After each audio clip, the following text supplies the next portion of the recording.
Mark borrowed $58 from his brother. He will pay him back at least $6 each month. At most, how many months will it take him? So let's put that M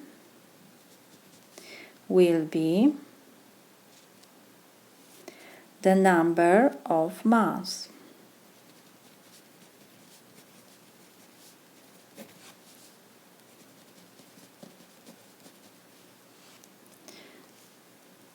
Which he needed.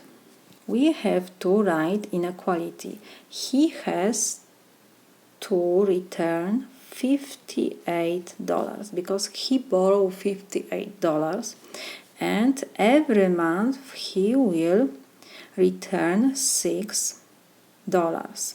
So we can put that from 58 we will subtract 6 times M. Every time we will subtract $6.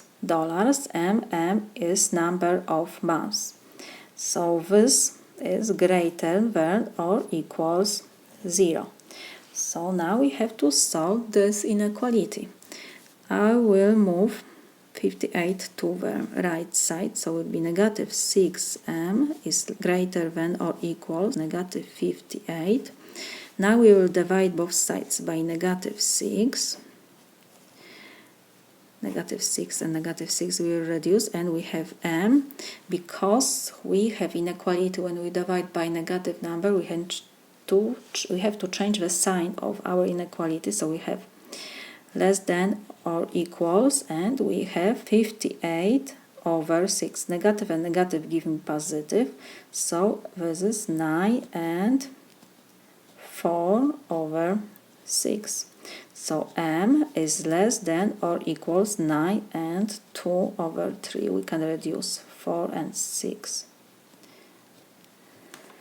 So he need almost, because this is great number is 9 and 2 over 3. So this is greater than 9.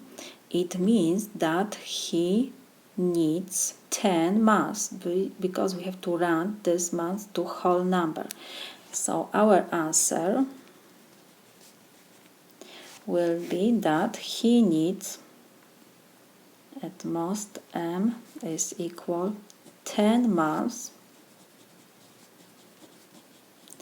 to return this money to his brother. This is my solution.